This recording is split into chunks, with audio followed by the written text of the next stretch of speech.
Audio Jungle.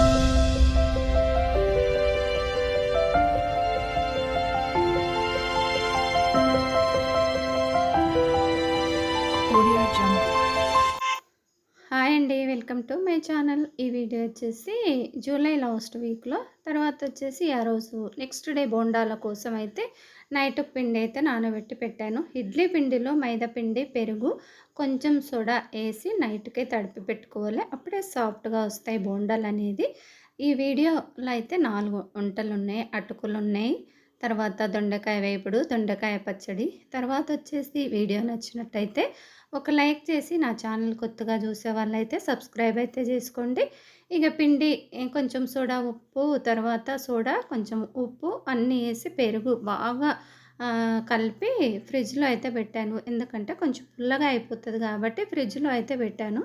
ఇక తర్వాత వచ్చేసి నైట్ మార్నింగే మనం లేచినప్పుడు తీసి బయట పెడితే అప్పుడే బోండాలనేది సాఫ్ట్‌గా వస్తాయి. అప్పటికప్పుడే తడిపామనుకోండి బోండాలనేది సాఫ్ట్‌గా రావు.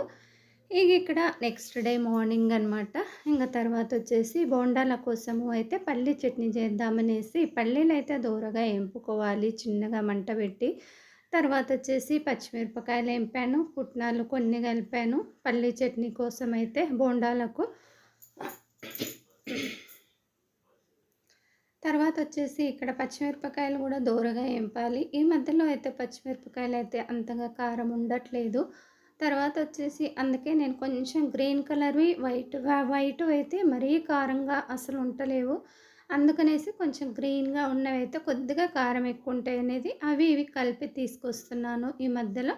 తర్వాత ఇక్కడ పల్లీ చట్నీ కోసము పల్లీలు, పుట్నాలు, పచ్చిమిరపకాయలు, ఉప్పు, కొంచెం జీలకర్ర, తర్వాత మిక్సీకి పట్టడమే. ఇంగా తర్వాత వచ్చేసి ఇక చట్నీ చేసి పోపుబెట్టి పక్కకెట్టేసామనుకోండి తినే ముందు బోండాలేసుకోవచ్చు.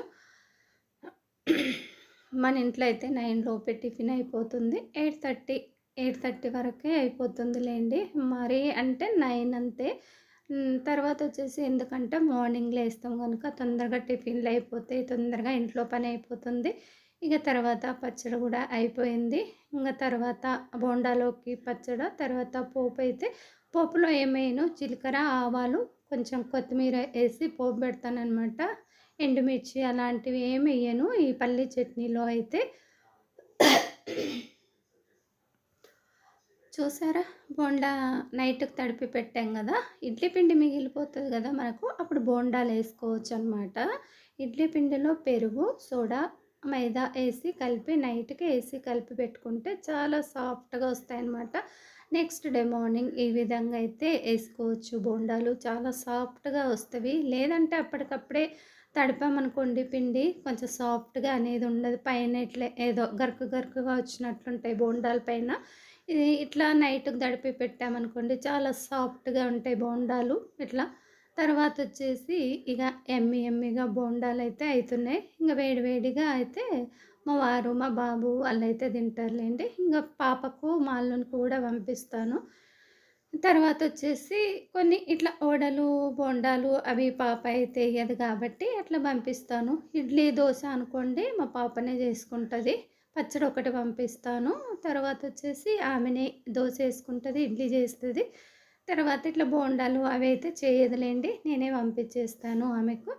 ఇంగ తర్వాత వచ్చేసి ఇక్కడ దగ్గర ఉంది కాబట్టి పంపియగలను. అదే దూరం ఉంటే పంపియలేము గదా! దగ్గరలో ఉంది కాబట్టి ఇట్లా బోండాలు, వడలు అవన్నీ చేసినప్పుడైతే పంపిస్తాను. ఇంక తర్వాత వచ్చేసి ఇంగ మా పాప గూడా దోసలు అవి ఏసి పెడతదిలేండి నాకు ఎప్పుడన్నా. తర్వాత వచ్చేసి నేను ఓపిక లేనప్పుడు పాప గూడా ఏసి పెడతా ఉంటది నాకు. తర్వాత వచ్చేసి ఇలా సిమ్‌లోనే పెట్టాలి. మరీ మీడియంగా పెట్టొద్దు, మరీ హైలో పెట్టొద్దు. ఇట్లా మీడియంగా పెట్టుకోవాలి. ఎందుకంటే బోండాలు లోపల కాలవు కాబట్టి చూడండి సాఫ్ట్‌గా ఎలా ఉన్నావో ఇట్లా మెరుస్తున్నాయి మన బోండాలు సాఫ్ట్‌గా. లోపల అసలు పిండే ఉండదు. తర్వాత వచ్చేసి ఇగ వేడి వేడి బోండాలైతే రెడీ అయిపోయినవి. అన్నంలోకి దొండకాయ వేపుడైతే చేస్తున్నాను. దొండకాయ వేపుడు కొన్ని పండ్లు పండిపోయినవనమాట. తెచ్చి 2, 3 రోజులైంది దొండకాయలు. పండ్లు వండినవి కొంచెం పచ్చడి అయితే మాకిష్టము. దొండకాయ పచ్చడి. మా పాపకు గూడా ఇష్టము. దొండకాయ పచ్చడి, వంకాయ పచ్చడి అవన్నీ. ఇక ఈ విధంగా పండ్లు వండిన దొండకాయలు ఉంటాయి కదా, అన్నీ ఈ విధంగా అయితే మగ్గించాను. ఒక టమాటో, కొంచెం చింతపండు, పచ్చిమిరపకాయలు, దొండకాయలు ఫస్ట్ మగ్గించాలి. సగం మగ్గినాక అవన్నీ వేసి మగ్గించాలి. మగ్గించిన తర్వాత మిక్సీ కట్టడమే. మిక్సీ పట్టి బాగా పోపులో మళ్ళీ కొంచెం ఏంపుకోవాలి. ఎందుకంటే కొంచెం ఏమైనా పచ్చి వాసన ఉంటే పోతుందనమాట. మనకు దొండకాయ వేపుడు, దొండకాయ పచ్చడి రెడీ అయిపోయింది. బాగుంటుంది టేస్ట్. దొండకాయ పచ్చడి, వంకాయ పచ్చడి, నేనైతే పచ్చళ్ళు ఎక్కువ ఇష్టం. నాకు పచ్చళ్ళు నేను ఎక్కువ శాతం దేనితోనైనా పచ్చళ్ళు చేస్తుంటానన్నమాట. ఏదో ఒక పచ్చడి ఉండాల్సిందే నాకు. అది నా కోసము, ఎవరు తినరు. నాకైతే చాలా ఇష్టం పచ్చళ్ళ కూరల కన్నా.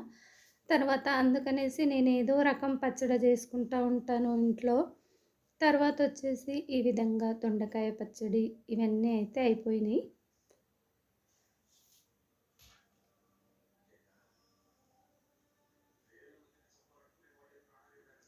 ఇక ఇక్కడ మొరంగడ్డ ఉడకబెట్టి ఉన్నానన్నమాట. మొరంగడ్డ ఎట్లా అంటే నేను ఉడకబెట్టను, వాటర్‌లో ఇట్లా స్టీమ్ చేస్తానన్నమాట. అప్పుడే టేస్ట్ అనేది చాలా బాగుంటది. స్వీట్‌నెస్ ఎక్కడ పోదు. అదే వాటర్‌లో ఉడకబెట్టామనుకోండి స్వీట్‌నెస్ అంతా పోతది. అక్కడ మొరంగడ్డలో స్టీమ్ చేసామనుకోండి ఎక్కడ పోదనమాట. స్వీట్‌గా ఉంటవి. ఇది తర్వాత వచ్చేసి మా పాప వాళ్ళు ఎక్కడికో వెళ్తామని చెప్పారు. ఇక కొన్ని అటుకులు చేసి ఇయ్యమన్నారు. మా పాప, బాబు, అల్లుడు ముగ్గురు వెళ్తారు. తర్వాత మేము కూడా ఊరికి వెళ్దాం అనుకుంటున్నాము. నేను, మా వారు. వాళ్ళు లేకుంటారు కదా, ఒక 4 డేస్ వెళ్తామన్నారు. ఇక సరే నేను ఒక్కదాన్ని, నన్ను కూడా రమ్మంటే నేను రానని చెప్పాను. ఇక తర్వాత నేను ఇక్కడ ఉండి ఏం చేయాలనేసి నేను, మా వారు వచ్చేద్దాంలే పిల్లలు వచ్చే వరకు అనేసి మేము కూడా ఊరికెళ్ళాము. ఫ్రెష్‌గా కల్లేపాకు మన ఇంట్లోనే చెట్టు పెద్దగా ఉంటుంది. కూడా 2, 3 చెట్లు ఉన్నాయి చాలా పెద్దగా ఫ్రెష్‌గా. ఇంక తర్వాత అటుకుల కోసము ఇక అటుకులైతే బాగా ఇలా క్లీన్ చేసుకోవాలి. కొంచెం డస్ట్‌గా ఉంటవి. పొడి పొడిగా ఉంటే అదల్లా కొంచెం తీసుకోవాలి. లేకపోతే కొంచెం ఇదిగా ఉంటవి. అవల్లా చెరిగేయాలి. ఆ చెరిగేస్తే ఆ డస్ట్ అంతా బయటకొస్తదనమాట. వచ్చిన తర్వాత ఇట్లా కొంచెం ఆయిలేసి బాండీలో ఏంపుకోవాలి. అప్పుడు క్రిస్పీగా వస్తాయి. ఇట్లా అటుకులు ఈ విధంగా చేస్తే ఫస్ట్ ఇట్లా ఏంపుకోవాలి. నూనె లేకుండా డైరెక్ట్ వేసామనుకోండి అంత క్రిస్పీగా రావు. ఇక తర్వాత వచ్చేసి ఇట్లా ఫస్ట్ ఏంపుకుంటే చాలా క్రిస్పీగా వస్తాయి. ఆ రోజైతే కేజీకి కొన్ని తక్కువ చేశాను. మేము కూడా పిల్లలకి ఇవ్వచ్చు. మేము కూడా అట్లే ఊరికి తీసుకెళ్ళొచ్చులే, స్నాక్స్‌గా తినొచ్చు సాయంత్రం పూట అట్లా అనేసి మేము కూడా. ఇక తర్వాత చూడండి ఎంత డస్ట్ వెళ్ళిందో అటుకులలో లాస్ట్ వరకు అయితే పొడి పొడిగా డస్ట్ అంతా వెళ్తుందనమాట. దాందే పొడి. ఇంక తర్వాత అలా ఏంపుకున్న తర్వాత ఇక్కడ ఆయిల్ తీసుకోవాలి. కొంచెం ఎక్కువనే తీసుకోవాలి అటుకులకు. ఇన్ని అటుకులు కదా, కేజీకి కొన్ని తీసానులేండి. ముప్పావు కేజీ దాకా ఉంటవి. పావు కిలో అట్లా తీసాను. తేవడం అయితే కేజీ తెచ్చాము. ఇదిగోండి అప్పుడే క్రిస్పీగా అయిపోయాయి మనము ఫస్ట్ ఏంపినప్పుడే. తర్వాత వచ్చేసి ఇప్పుడు పోపులోకి అయితే ఉల్లిపాయలైతే ఎక్కువ వేసుకుంటే టేస్ట్ బాగుంటుంది. ఉల్లిపాయలు, పచ్చిమిరపకాయలు, ఎండుమిరపకాయలు, కరివేపాకు. తర్వాత వచ్చేసి ఇక్కడ పోపులో పల్లీలు, పుట్నాలు, పల్లీలు కొంచెం ఎక్కువ, సారీ పుట్నాలు ఎక్కువ వేయమని చెప్పింది మా పాప. పుట్నాలు ఎక్కువ వేస్తే ఆమెకి ఇష్టము. పల్లీలు, పుట్నాలు ఇవన్నీ పోపేసేసుకోవాలి.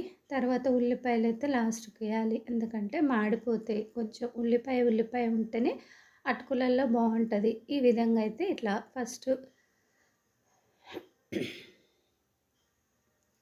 ఈ విధంగా ఎండుమిరపకాయలు, పుట్నాలు, పల్లీలు వేసి కొంచెం ఏంపిన తర్వాత పచ్చిమిరపకాయలు, ఉల్లిగడ్డ అయితే వేసి ఏంపుకోవాలి. ఉల్లిగడ్డలు ఎక్కువ వేసుకోవాలి. పచ్చిమిరపకాయలు కూడా బాగా దోరగా ఏంపుతాం కాబట్టి అవి కూడా తినేసేయచ్చు. కారం అనేది ఉండదు. ఇక్కడ నేను ఎండుమిరపకాయలు తీసుకున్న, కొన్ని పచ్చిమిరపకాయలు కూడా తీసుకున్న. తర్వాత వచ్చేసి ఉల్లిపాయలు అయితే ఎక్కువనే కట్ చేసి పెట్టాను. ఎందుకంటే ముప్పావు కేజీ దాకా అవి అటుకులు తీసుకున్నాను కాబట్టి ఉల్లిపాయలు కూడా ఎక్కువనే తీసుకోవాలి. అప్పుడే టేస్ట్ బాగుంటుంది.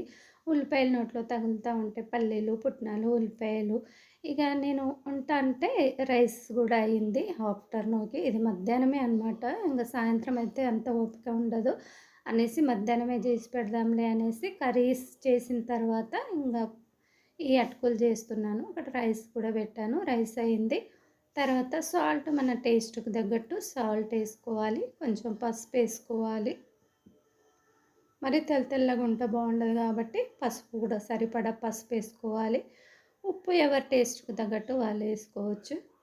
తర్వాత వచ్చేసి ఈ విధంగా అటుకులల్లో ఆ పోపంతా అటుకులల్లో వేయాలి. వేసి మొత్తం ఒకసారి కలిపిన తర్వాత మళ్ళీ స్టవ్ సిమ్‌లో పెట్టేసి అటు ఇటు బాగా ఊపాలనమాట. ఊపితే అప్పుడు చాలా క్రిస్పీగా రెడీ అయిపోతుంటవి. చూడండి కొన్ని కొన్ని తెల్ల తెల్లగా ఉన్నాయి గదా! అవన్నీ కలర్ రావాలి. ఆ కలర్ వచ్చిన తర్వాతే అటుకులు తయారైపోయినట్టు. ఈ విధంగా కొంచెం ఇంగ అట్లా క్రిస్పీగా అయిన తర్వాత పొడి పొడిగా ఎట్లా అయితున్నాయి చూడండి. ఇంకా కొంచెం కావాలే ఇంగ అయినంక ఇట్లా మొత్తం అసలేం మిగలదనమాట. పొడి పొడి అయిపోతది ఇట్లా క్రిస్పీగా అయినప్పుడు. అప్పుడే మనకు అర్థమైపోతుంటది అటుకులు అయినట్టు. తర్వాత వచ్చేసి టేస్ట్ అయితే చాలా బావుంటది ఈ విధంగా చేస్తే. ఈ వీడియో ఎలా అనిపించిందో ఒక కామెంట్ అయితే పెట్టండి. నా ఛానల్ నచ్చినట్టయితే ఒక లైక్